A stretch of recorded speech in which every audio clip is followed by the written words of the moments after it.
Welcome to the realm of science fiction, where extraordinary adventures unfold and limitless possibilities await. Enjoy the journey. Ethan woke up with a splitting headache. Everything around him was a blur, and the space shimmered with a weird blue glow. He tried to sit up, but his body felt like it was being pinned down by some invisible force. "What the hell just happened?" Ethan muttered, trying to piece things together. He was an engineer on the Stellar Voyager, a fancy spaceship from the Earth Alliance, sent on a mission to explore some far-off star system.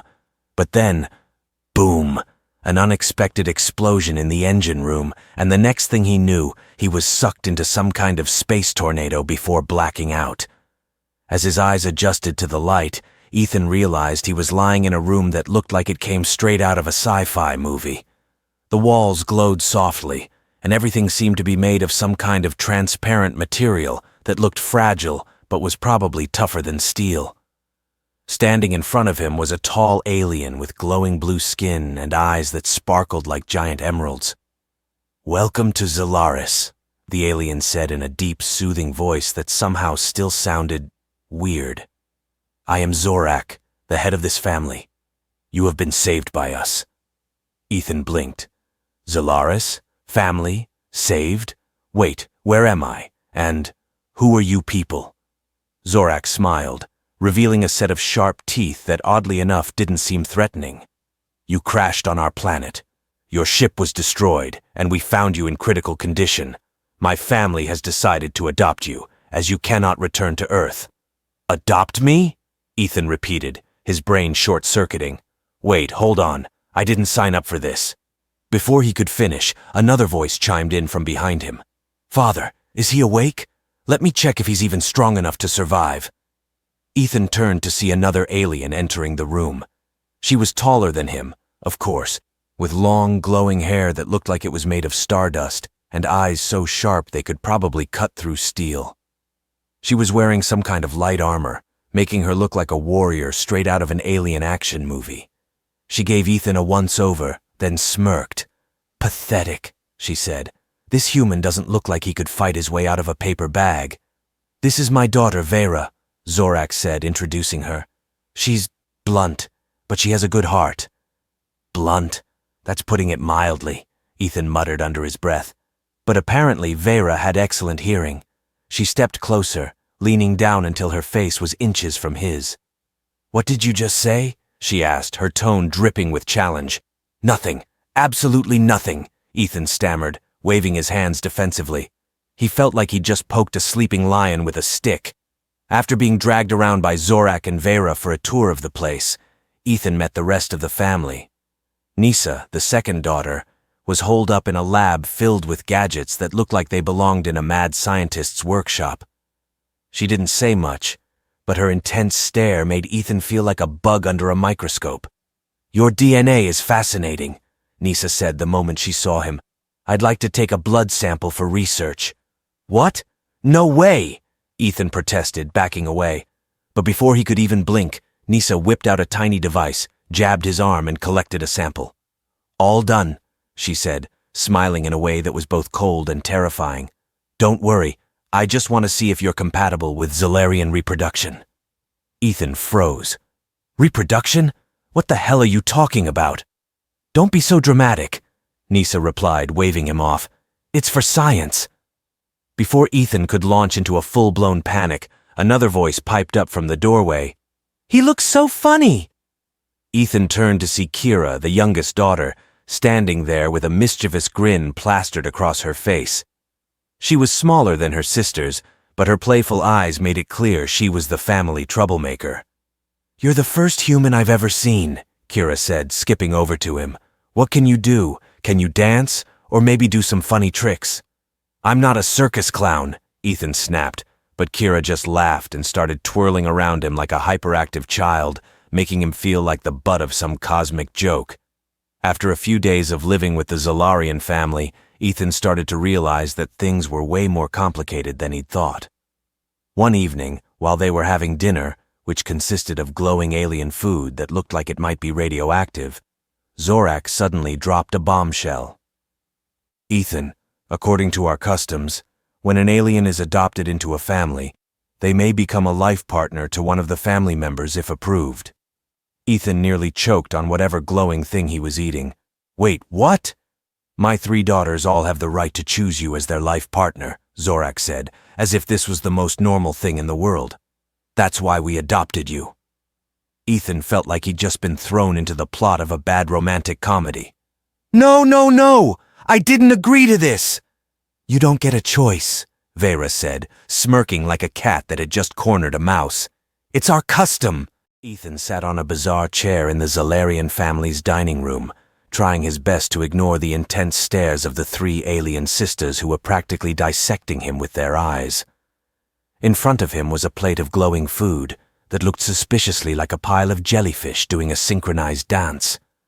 He wasn't sure if it was edible, but his stomach was growling like a wild animal. Eat, Zorak commanded, his deep voice both warm and authoritative.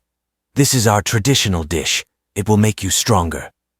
Ethan picked up what he assumed was a fork, or at least something vaguely fork-shaped, and poked at the wiggling pile of food. The moment he touched it, the food let out a tiny beep and started vibrating. Wait a second, is this thing alive? Ethan asked, his eyes wide with alarm. Of course it is, Kira replied, giggling. That's how it stays fresh. Just take a bite, it'll melt in your mouth. Take a bite? Are you kidding me? Ethan leaned back, eyeing the food like it might leap off the plate and attack him. You're so weak, Vera scoffed, crossing her arms. If you can't handle something as simple as this, how do you expect to survive on Zalaris? Fine, I'll eat it, Ethan grumbled, trying to muster some courage. He closed his eyes, took a small bite, and immediately felt a jolt of electricity shoot through his body. Oh my God, it's tingling. That's a good sign, Nisa said, not even looking up from the strange device in her hands. It's stimulating your neural cells. I need to record this reaction. Record what reaction? Ethan asked, but Nisa was already muttering something about biological experiments and ignoring him. After the meal, Ethan was shown to a small room where he'd be staying. The room was decorated with glowing objects and gadgets he had no idea how to use. He sat on the bed and let out a long sigh. How did I end up in this mess? He muttered to himself. I just wanted to fix that stupid ship, not become the adopted pet of an alien family. The door suddenly slid open, and Kira poked her head in. Hey, Ethan, what are you doing? Trying to figure out how to survive here, Ethan replied, not bothering to hide his exhaustion. Oh, let me help, Kira said, bouncing into the room. First, you need to learn how to relax. You look like you're about to explode. Relax? Here? Do you even realize I just got forced to eat glowing food and had my blood stolen without consent? Kira burst out laughing. That's just the beginning. You'll get used to it in no time. Thanks for the encouragement, Ethan said, his voice dripping with sarcasm. The next morning, Ethan was rudely awakened by a loud knock on his door. Before he could even respond, the door slid open, and Nisa walked in, holding some kind of strange device. Get up, she said flatly. I need you for a test. A test? What kind of test? Ethan asked, still groggy. A biological compatibility test, Nisa replied, grabbing his arm and dragging him out of bed. I've analyzed your DNA, and I need to confirm a few hypotheses. What hypotheses? Ethan asked, but Nisa didn't answer. She led him to her lab, which was filled with glowing equipment and screens displaying symbols he couldn't even begin to understand. Sit, Nisa ordered, pointing to a large chair covered in wires and sensors. I don't like the look of this, Ethan said, but he sat down anyway. Are you sure this is safe?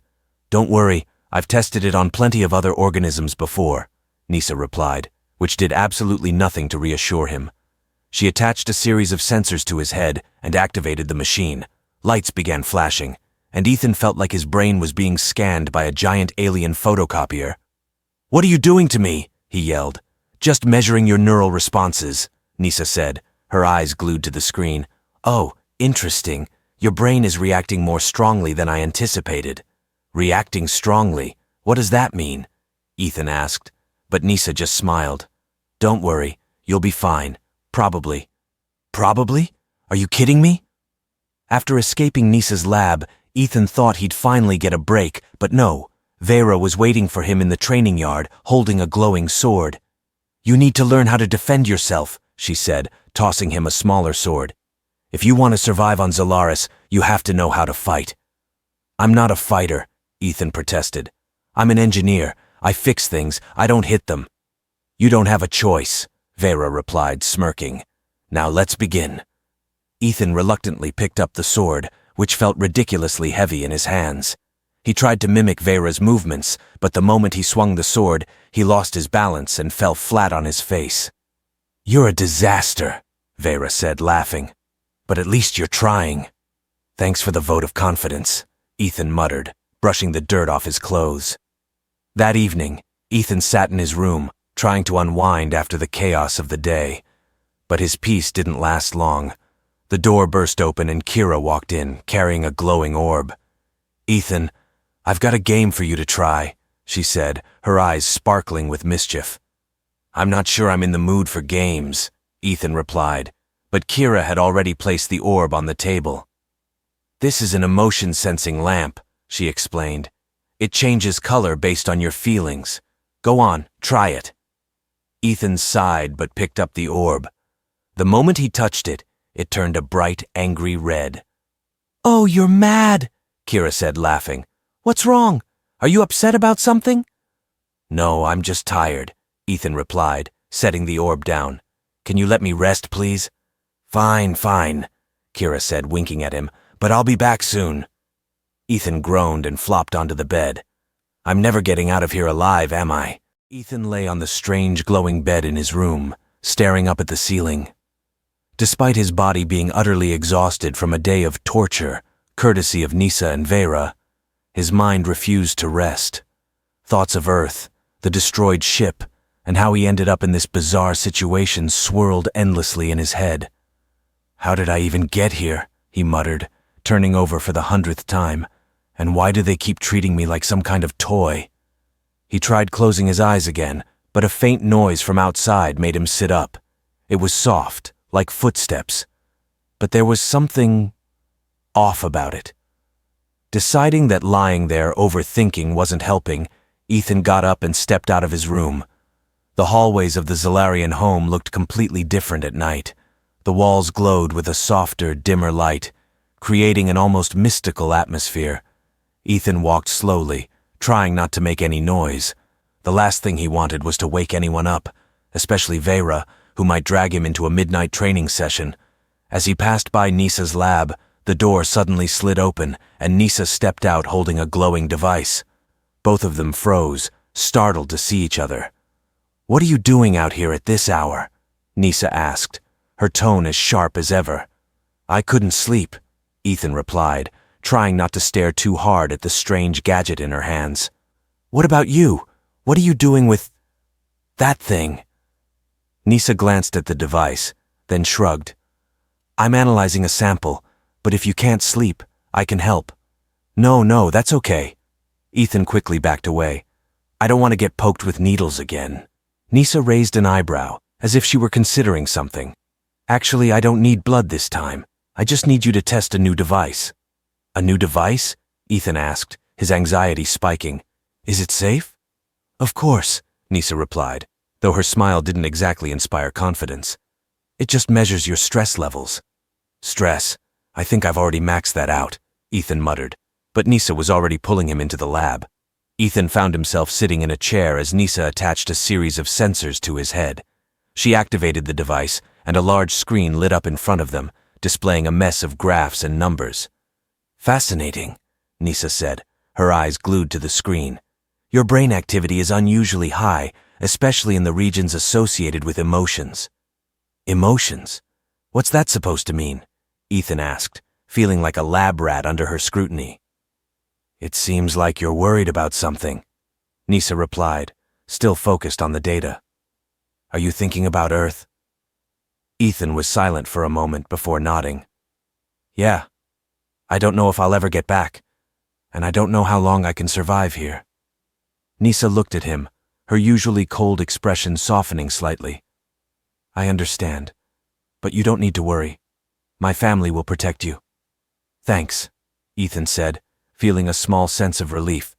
But just as he was about to get up, Nisa added, "But I still need more data. Can you sit for a little longer?" "No way," Ethan shouted, bolting out of the lab before she could stop him. He continued wandering down the hallway, trying to shake off the weird experience. As he approached the living room, he noticed a flickering light coming from inside. Curious, he stepped in and found Kira sitting on the floor, playing with a glowing device. "Ethan!" Kira exclaimed, her face lighting up when she saw him. "Can't sleep?" "Yeah, no luck," Ethan replied, sitting down across from her. "What about you? What are you doing?" "I'm playing a game," Kira said, holding up the device. "It reads your emotions based on how you touch it. Want to try?" "Emotions again?" Ethan groaned. "I just had my brain scanned by Nisa, and now you want me to play with this?" "Don't worry, this is way more fun," Kira said, winking. "Just touch it." Reluctantly, Ethan took the device. The moment his fingers made contact, it let out a loud beep and turned bright red. "Oh, you're angry," Kira said, laughing. "What's wrong? Did Nisa scare you?" "I'm not angry. I'm just tired," Ethan replied, setting the device down. "Are you always this cheerful?" "Of course," Kira said, flashing a radiant smile. "Life's more fun when you know how to laugh." Ethan couldn't help but smile back at her optimism. "Thanks, Kira. I think I needed that." As Ethan left the living room, he decided to step outside for some fresh air. But the moment he stepped into the courtyard, he spotted Vera standing there, holding her glowing sword. "What are you doing out here at this hour?" she asked, her voice as cold as ever. "I couldn't sleep," Ethan replied, feeling like he'd just walked into an interrogation. "You should be sleeping. Tomorrow I'll be training you," Vera said, her tone leaving no room for argument. "Training? Again?" Ethan groaned. "Don't you think I need some rest?" "You don't have time to rest," Vera replied, her eyes narrowing. "If you want to survive, you need to get stronger." Ethan looked at her, realizing that beneath her tough exterior was a genuine concern she didn't want to show. She wasn't just being harsh, she was trying to prepare him for something. "All right," Ethan said, managing a small smile. "I'll try my best." Vera raised an eyebrow, clearly not expecting that response. "Good, but don't expect me to go easy on you." Ethan chuckled softly as he turned to head back to his room. "Wouldn't dream of it." The next morning, Ethan was rudely awakened by a loud knock on his door. Before he could even respond, the door swung open and Vera marched in, holding a glowing sword. "Get up," she said, her voice devoid of any emotion. "It's time for training." Ethan groaned, pulling the blanket over his head. "I just fell asleep a few hours ago.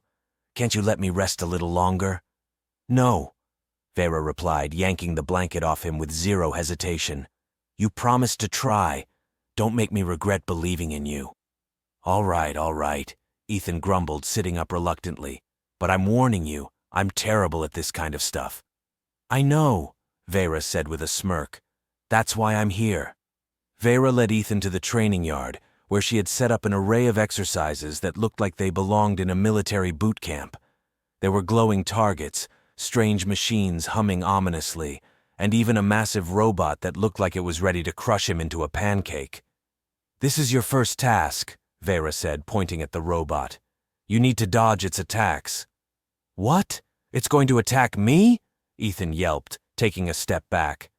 "Correct," Vera replied, activating the robot. "Don't worry, it's programmed not to kill you, but if you're too slow, it might break a few bones." "You've got to be kidding me!" Ethan shouted, but the robot was already moving. The robot lunged at him, swinging a massive arm. Ethan screamed and jumped to the side, barely avoiding the blow. He scrambled to dodge its relentless attacks, but every time he moved, the robot seemed to get faster. "You move like a fish out of water," Vera said, arms crossed as she watched. "Faster!" "I'm trying!" Ethan yelled, sweat pouring down his face. "Can't you see I'm about to die here?" After what felt like an eternity, the robot finally stopped, and Ethan collapsed onto the ground, gasping for air. "I'm alive," he muttered, feeling like he had just escaped from hell. "You did better than I expected," Vera said, offering him a hand to help him up. "But you're still weak." "Thanks for the pep talk," Ethan replied, his voice dripping with sarcasm. While Ethan was busy being terrorized by Vera's training, Kira was cooking up a completely different plan.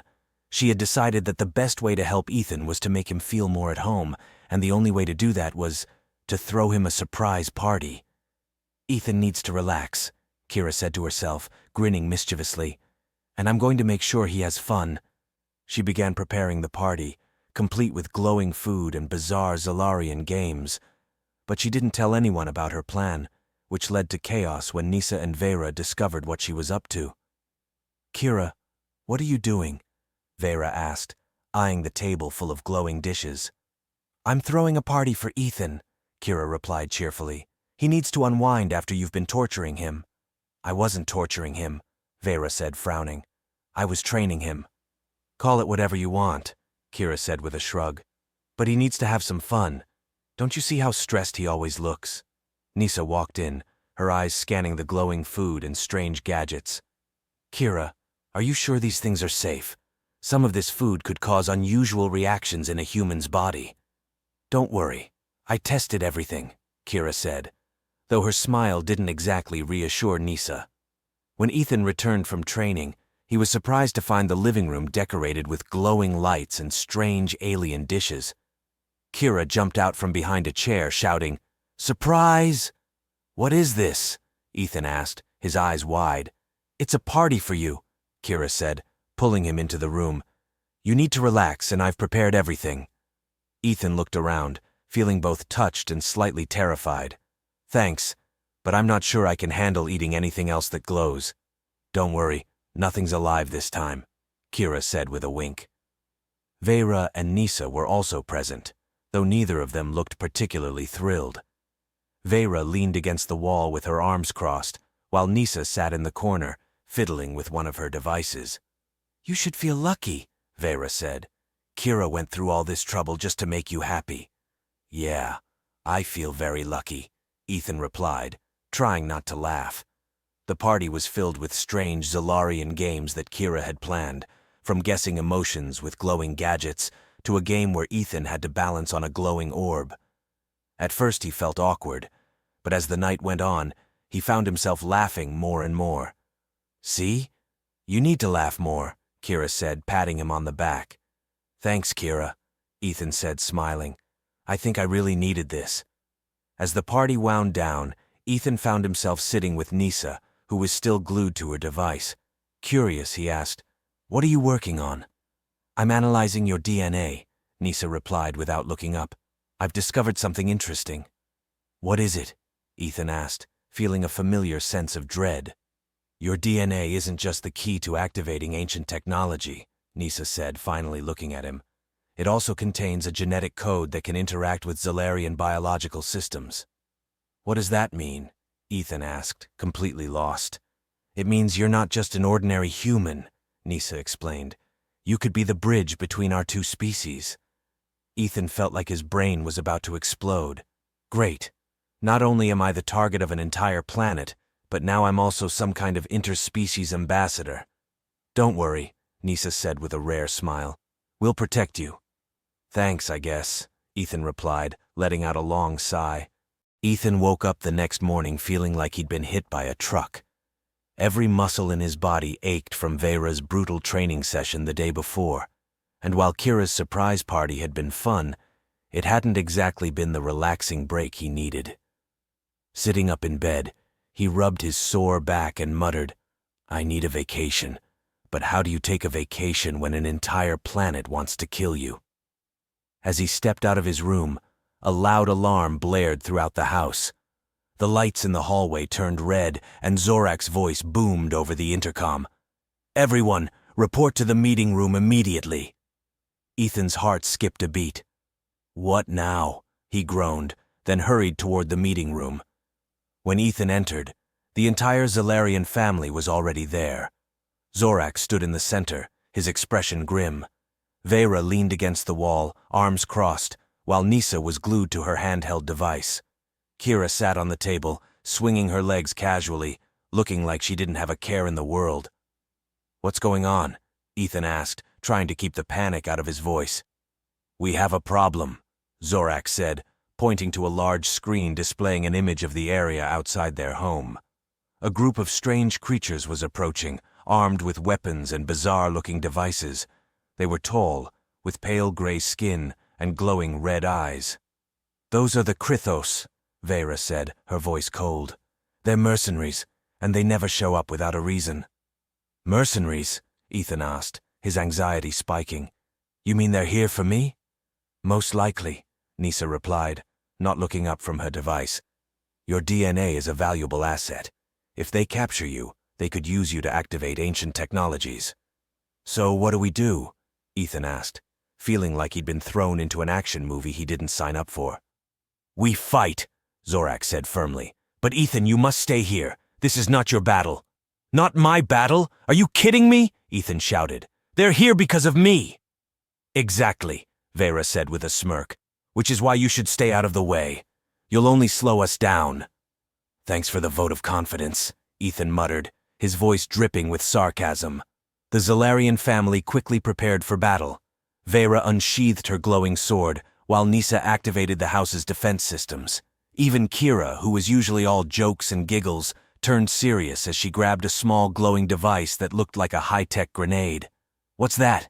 Ethan asked, pointing to the device in Kira's hand. "A flash trap," Kira replied with a mischievous grin. "It blinds enemies for a few seconds. Want me to test it on you first?" "No thanks," Ethan said, taking a step back. As the Krythos drew closer, Zorak barked orders. "Everyone, take your positions. Do not let them breach the house." The battle erupted in an instant. Vera charged into the fray like a whirlwind, her sword glowing brightly as she took on two enemies at once. Her strikes were swift and precise, leaving her opponents no time to react. Nisa provided support from a distance, using her high-tech gadgets to fire stunning beams that immobilized the attackers. Kira, true to her playful nature, set traps that left the Krythos stumbling into each other or falling flat on their faces. Ethan, despite being told to stay put, couldn't just sit back and watch. He grabbed a small sword Vera had left behind, its weight feeling awkward in his hands. "All right, Ethan, you can do this," he muttered to himself before running out of the house. Charging into the chaos, Ethan swung his sword wildly, his movements more panicked than skilled. Most of his attacks missed, but by sheer luck, a few managed to land. "What are you doing out here?" Vera shouted, dodging an incoming strike. "Helping you," Ethan yelled back, narrowly avoiding a blow himself. While Ethan's presence didn't exactly turn the tide of the battle, it did create enough of a distraction for the others to gain the upper hand. After several intense minutes, the Krythos were either defeated or forced to retreat. Ethan collapsed onto the ground, gasping for air. I'm alive," he said, barely believing it. Vera walked over, her expression a mix of annoyance and reluctant admiration. "You're an idiot," she said, "but you did well." Ethan managed a weak smile, feeling like he'd just passed some kind of test. After the battle, the Zalarian family gathered in the meeting room. Zorak's expression was serious as he addressed Ethan. "Ethan, there's something we haven't told you," he began. "You're not just an ordinary human. You carry something within you that many enemies desire." "What is it?" Ethan asked, his stomach sinking. "Your DNA," Zorak explained. "It contains a unique genetic code that can unlock an ancient technology our people have been searching for centuries. That's why you're being hunted." Ethan felt like his head was about to explode. "Wait, you're telling me I'm some kind of key to ancient technology? This is insane." "I know it's hard to believe," Zorak said, "but it's the truth. And from now on, you won't be safe without us protecting you." Ethan didn't know what to say. His life had already been turned upside down, and now it seemed like things were only going to get more complicated. He let out a long sigh and muttered, "Great, just great." Ethan sat in the meeting room, his mind spinning from what he had just learned. His DNA wasn't just a unique genetic code, it was the key to activating an ancient technology on Zelaris. This not only made him a target for dangerous enemies, but also placed him at the center of an adventure he had never asked for. "So, what do we do now?" Ethan asked, trying to stay calm. "We must find the creation engine before the enemy does," Zorak said, his tone grave. "From what we know, it's located in an ancient temple to the north." "An ancient temple?" Ethan repeated, feeling like he'd just stepped into an Indiana Jones movie. "Sounds dangerous." "It is," Vera said with a smirk. "And that's why you need to prepare." "Prepare? I thought I was already prepared," Ethan replied, recalling the horrifying training session with the giant robot. "You're not prepared at all," Vera said, her gaze sharp. "But don't worry, I'll make sure you don't die too soon." "Thanks for the encouragement," Ethan muttered, sighing. Over the next few hours, the group began preparing for the journey. Vera checked her weapons and trained Ethan in a few basic combat skills. Although he was still clumsy, his determination impressed her, though she would never admit it. "You're improving," Vera said after Ethan successfully dodged one of her attacks. "But don't let that make you overconfident. You're still weak." "Thanks for the compliment," Ethan replied, panting. "I think I'll carve that on my tombstone." Meanwhile, Nisa prepared high-tech devices to help the group navigate the traps in the ancient temple. She also brought along a special device to analyze data from the creation engine if they managed to find it. "What's this?" Ethan asked, pointing to a device that looked like a glowing orb. "That's an energy scanner," Nisa replied, not looking up from her screen. "It will help us detect ancient energy sources." "And this?" Ethan asked, pointing to another device that resembled a gun. "That's a defensive weapon," Nisa said, raising an eyebrow. "But I doubt you're fast enough to use it."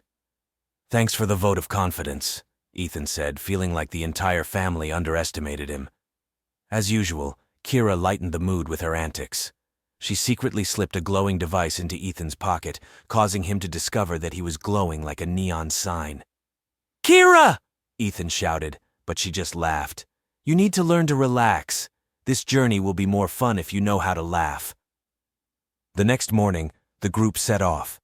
They used a small hovercraft to travel across the dangerous regions of Zolaris. The sky was radiant with two suns shining brightly, and the landscape below was filled with glowing forests and majestic mountain ranges. Ethan sat in the hovercraft, gazing out the window. Despite his lingering anxiety, he couldn't deny that the planet was breathtakingly beautiful. "If it weren't for all the people trying to kill me, I might actually like this place," he muttered. "You'll get used to it," Vera said, sitting beside him. "Zolaris may be dangerous, but it's also an incredible place." As they approached the area where the ancient temple was located, the scenery began to change. The lush forests gave way to a barren landscape filled with massive rocks and deep crevices. The air grew colder, and an uneasy feeling settled over the group. "We're here," Zorak said, pointing to a large entrance carved into a cliff face. "The temple lies beneath." As the group entered the temple, the light from outside quickly faded, and they had to use glowing lamps to illuminate the path ahead. The walls were covered in ancient carvings and depictions of strange creatures. "Be careful," Nisa said, checking a handheld device. "I'm detecting traps ahead." No sooner had she spoken than a loud click echoed through the corridor, and the floor beneath them began to tremble.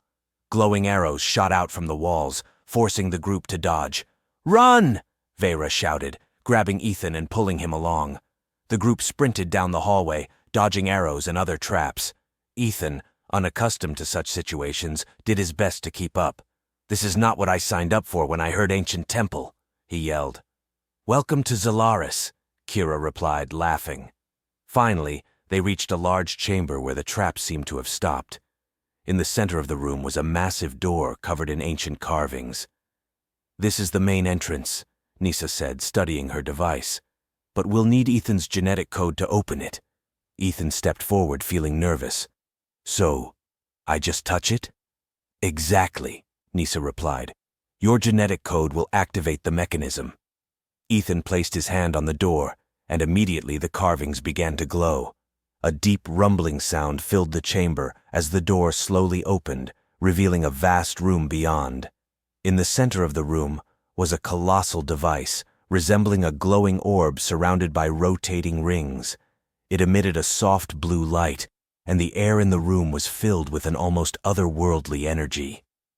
"This is it," Nisa said, her eyes lighting up. The creation engine. But before they could approach it, a voice rang out from behind them. Stop right there. The group turned to see a band of strange creatures standing at the entrance. They were armed and radiated an aura of menace. This machine belongs to us, one of them said. If you value your lives, leave now. The tension in the room skyrocketed instantly. Ethan stood frozen, his eyes locked on the group of strange creatures pointing their weapons at them. These beings were tall, with pale gray skin and glowing red eyes, clearly the same Krythos species they had encountered before. We don't want trouble, Zorak said, his deep voice calm yet commanding. But if you seek a fight, we will not back down. This machine belongs to us, the leader of the Krythos group said coldly. You have no right to touch it. Is that so? Vera stepped forward, gripping her glowing sword tightly. Then come and take it. Wait, Ethan shouted, raising his hands. Can't we resolve this by talking? Maybe we can negotiate. Negotiate? Vera turned to him, her expression making it clear she thought he had just said the dumbest thing imaginable. Do you think they came here to have tea with us? No, but I think we can avoid getting killed, Ethan replied, his voice trembling. You're hopelessly naive, Vera said, then turned back to the Krythos. All right, what do you want? We want the human, the leader said, pointing directly at Ethan. He is the key to activating the creation engine. Hand him over and we'll let you leave. Ethan felt his heart stop. Wait, why am I always the target here? Because you're the only one who can activate it, Nisa said, her eyes still glued to her device. And that's exactly why we can't let them take you. Then we fight, Vera said, unsheathing her sword. I've been waiting for this all day. The battle erupted in an instant. Vera charged forward like a storm, her glowing sword slicing through the air as she faced two enemies at once. Her attacks were swift and precise, leaving her opponents no time to react. Kira, ever the trickster, used her glowing traps to sow chaos among the Krythos ranks. She hurled a glowing orb into the middle of the group, temporarily blinding them. See? I told you this thing was useful, Kira shouted, laughing. Nisa stayed at the back, using her high-tech gadgets to support the team. She fired beams of light that paralyzed the enemies, while simultaneously analyzing data from the creation engine. Zorak, with his immense strength, took on the Krythos leader. The two clashed with such force that the sound of their blows echoed throughout the chamber. Ethan, meanwhile, scrambled to find cover. He had no combat skills and knew he'd only get in the way if he tried to fight. But when he saw one of the enemies advancing toward Nisa, he knew he couldn't just stand by. Watch out! Ethan shouted, grabbing a small sword from the ground and charging at the enemy. His attack wasn't strong, but it was enough to distract the Krythos, giving Nisa the chance to fire a paralyzing beam. Thanks, Nisa said, looking at him with a hint of surprise. No problem, Ethan replied, panting, but I think I'll leave the fighting to you guys. After an intense battle, the group finally defeated the Krythos. The survivors were forced to retreat, leaving the room in silence. We did it, Kira said, collapsing onto the floor and gasping for air. I think I need a nap. There's no time to rest, Nisa said, moving toward the creation engine. We need to activate it before the enemy returns. Wait, Ethan said, stepping forward. Are you sure we should do this? What if this machine is dangerous? That's exactly why we need to control it, Nisa replied. If we don't, the enemy will use it to destroy the entire planet. Ethan sighed, then placed his hand on the creation engine. The moment he touched it, a beam of blue light engulfed the room. The rings surrounding the glowing orb began to spin, and a deep hum filled the air. What's happening? Ethan asked, feeling as though his body was being pulled toward the machine. The machine is reacting to your DNA, Nisa said, her eyes glued to her screen. It's activating. The light in the room grew brighter, and a holographic image emerged from the machine. It was a map, displaying locations scattered across the planet Zelaris. What is this? Ethan asked, staring at the map. These are the locations of other ancient technologies, Nisa said, her voice filled with excitement. This machine isn't just a power source, it's the key to finding all the ancient technologies on the planet. So, what do we do next? Ethan asked. We must protect this machine, Zorak said firmly. and we must find the other technologies before the enemy does. As the group prepared to leave the temple, a voice echoed from behind them. Do you really think this is over? The group turned to see a towering figure entering the room. He was massive, with jet-black skin and glowing red eyes. He carried a large sword, and his gaze was filled with hatred. I am Krythar, leader of the Krythos, he said, his deep voice reverberating through the chamber, and none of you will leave here alive. Ethan felt his heart stop again. Great, another guy who wants to kill us. Get ready, Vera said, gripping her sword tightly. This fight won't be easy. The room was thick with tension as Krythar entered. He was towering, his fiery red eyes burning like twin flames, and the massive sword in his hand emitted an eerie black glow. He stared at the group, his gaze sharp and calculating, as if he were assessing each of them. You've done well to defeat my soldiers, Krythar said, his deep, cold voice reverberating through the chamber. But the game ends here. Game? Vera stepped forward, her glowing sword in hand. You think this is a game? I'll show you what real combat looks like. Vera, wait! Ethan shouted, but she had already charged at Krythar. Vera attacked with all her strength, her blade slicing through the air, but Krythar dodged effortlessly. His massive sword swung in retaliation, unleashing a wave of dark energy that surged toward her. Vera leapt back, narrowly avoiding the attack, her stance unwavering. You're fast, Krythar said, smirking, but not fast enough. Don't worry, I'll make you regret coming here, Vera retorted, launching herself at him again. Meanwhile, Kira and Nisa tried to provide support from the rear. Kira hurled a glowing orb at Krythar, but with a simple wave of his hand, he shattered it into fragments.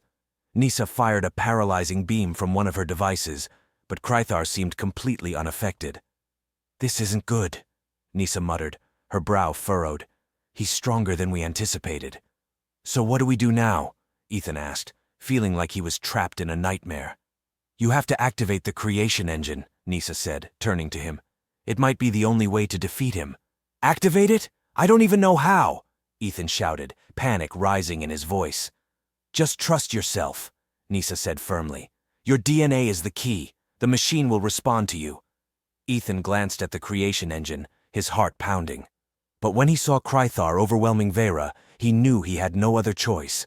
He sprinted toward the creation engine and placed his hand on the glowing orb at its center. Instantly, a surge of blue light engulfed the room. The rings surrounding the orb began to spin faster, and a deep, resonant hum filled the air. What's happening? Krythar roared, turning his attention to Ethan. The machine is activating, Nisa said, her eyes lighting up with hope. Ethan, keep going! Ethan felt as though his body was being pulled into the machine. A powerful energy coursed through him, filling him with both fear and exhilaration. Ancient symbols on the walls began to glow, and a column of blue light shot up from the machine, piercing through the ceiling. This can't be, Krythar bellowed, charging toward Ethan. But before he could get close, a wave of energy erupted from the creation engine, forcing him back. The machine is protecting him, Nisa said, her voice tinged with awe. Ethan, you're in control. Control? I don't even know what I'm doing, Ethan yelled, his hands still pressed against the machine. Despite being pushed back, Krythar refused to give up. He channeled energy into his sword, creating a massive wave of dark light.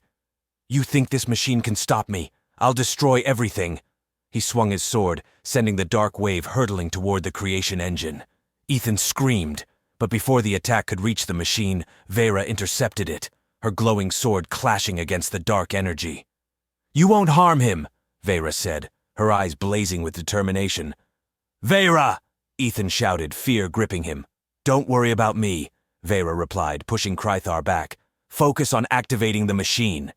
Ethan nodded and turned his attention back to the creation engine. He felt a strange connection forming between him and the machine, and a flood of information poured into his mind. He saw visions of ancient technologies, locations scattered across the planet, and secrets about Krythar and his race. This machine isn't just a power source, Ethan said, his voice trembling. It's a weapon, and it can destroy Krythar. Then use it, Kira shouted, ducking behind a pillar. I don't know how, Ethan shouted back. Trust yourself, Nisa urged, her eyes filled with hope. Ethan closed his eyes, focusing on the machine. He felt its energy merging with his own, and when he opened his eyes, they glowed with the same blue light as the machine. He turned to face Krythar, his voice echoing with newfound power. "Krythar!" Ethan shouted, his voice reverberating through the chamber. "You've lost!" A beam of blue light shot out from the creation engine, enveloping the entire room. Krythar screamed, trying to resist, but the light was too powerful. He was pushed back, and finally, he vanished in a brilliant explosion of light. When the light faded, the room fell silent. The creation engine powered down, and Ethan collapsed to the ground, gasping for air. We did it," he said weakly. "You did well," Vera said, walking over and helping him to his feet. "You're not useless anymore."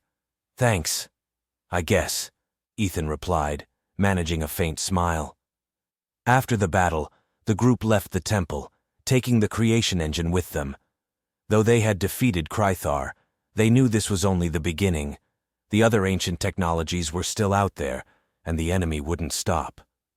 "We need to find the other technologies before the enemy does," Zorak said, his tone serious. "Ethan, you are the key. You've proven that you can do this." "I'm not sure I'm ready for this," Ethan said, sighing. "But I guess I don't have a choice." "Don't worry," Kira said, patting him on the shoulder. "I'll be here to help you. And if you do a good job, I might even reward you with a kiss." "Thanks, but I think I'll pass," Ethan replied, making the group burst into laughter. After defeating Krythar and successfully protecting the creation engine, Ethan finally had a moment to breathe. But he quickly realized that on Zalaris, peace never lasted long. One morning, as he was trying to enjoy a day without being chased or activating any ancient machines, Zorak summoned the group to the meeting room. "Ethan," Zorak began, his tone serious, "you have proven that you are more than just an ordinary human. You have fought, protected my family, and activated the creation engine, but there is one final thing you must do." "What now?" Ethan asked, already feeling like he was about to be handed another impossible task. "You must officially become a part of our family," Zorak said, his expression grave. "You must marry all 3 of my daughters." Ethan felt like his brain had just short-circuited. "Wait, what did you just say? Marry? All 3 of them?" "Correct," Zorak replied without hesitation. "It is our tradition, and you have been chosen." But I don't think I'm ready for this," Ethan shouted, looking at the 3 daughters for help. Kira laughed loudly, winking at him. "I told you, Ethan. You can't escape." Vera crossed her arms, her gaze challenging. "You've proven you're not useless. I think you're worthy." Nisa, as usual, remained calm and composed. "This is a logical step. Marriage will solidify your bond with our family, and I'm curious to see how you'll handle it." Ethan sighed, realizing he didn't have much of a choice. "All right," he said, his voice filled with resignation. "But I'm warning you, I'm not good at this kind of thing." The wedding took place the very next day, and Ethan still couldn't believe what was happening. The Zalarian family home was decorated with dazzling lights, and guests from all over the planet had gathered to attend. Ethan stood at the center, wearing traditional Zalarian attire, a glowing robe that made him feel like a walking disco ball. Kira, Vera, and Nisa approached one by one, each dressed in stunning gowns that left Ethan speechless. Despite his nerves, he couldn't deny how incredible they looked. "Ethan, are you ready?" Kira asked, her mischievous smile lighting up her face. "No, but I guess I don't have a choice," Ethan replied, making all 3 of them laugh. The ceremony was filled with strange rituals that Ethan didn't understand, but he did his best to follow along. Finally, when Zorak declared them officially married, the room erupted in cheers and bursts of radiant light. After the wedding, Ethan was led to the honeymoon suite, a large room adorned with soft, glowing lights and luminescent flowers. He sat on the bed, his heart pounding in his chest. "All right, Ethan," he muttered to himself. "You fought robots, defeated Krythar, and activated an ancient machine. You can handle this." The door creaked open, and Kira entered first, her playful grin as wide as ever. "Ethan, I think tonight is going to be very fun." Vera followed shortly after. Her sharp gaze softened slightly. "You've proven you're not a coward. I hope you don't disappoint me." Finally, Nisa entered, holding a small device in her hand. "I've prepared something to ensure everything goes smoothly." "Wait, what is that?" Ethan asked, pointing at the device. "Just a heart rate monitor," Nisa replied, raising an eyebrow. "I want to record your biological responses throughout the process." "Process? What are you talking about?" Ethan shouted, but Kira grabbed his arm, pulling him back. "Don't worry, Ethan," Kira said, laughing. "We'll go easy on you, at least for the first time." Ethan felt like he was about to faint. "I don't think I'm ready for this." "You don't have a choice," Vera said, smirking. "You already agreed." "Exactly," Nisa added, activating her device. "And I'm very curious to see how you'll handle it." Ethan sighed, feeling like he was stepping into a new kind of battle, one without weapons or ancient machines to save him. The next morning, Ethan woke up feeling exhausted but, strangely, happy. He glanced to his side and saw all three girls sleeping peacefully, each with their own unique beauty. "Maybe I can get used to this," he muttered, smiling to himself. The door suddenly burst open, and Zorak entered, startling Ethan.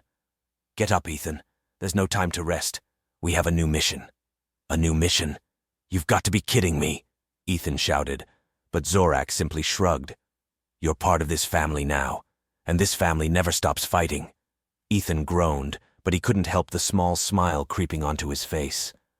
Despite the endless challenges, he knew he had found a place where he belonged, and people he was willing to fight for.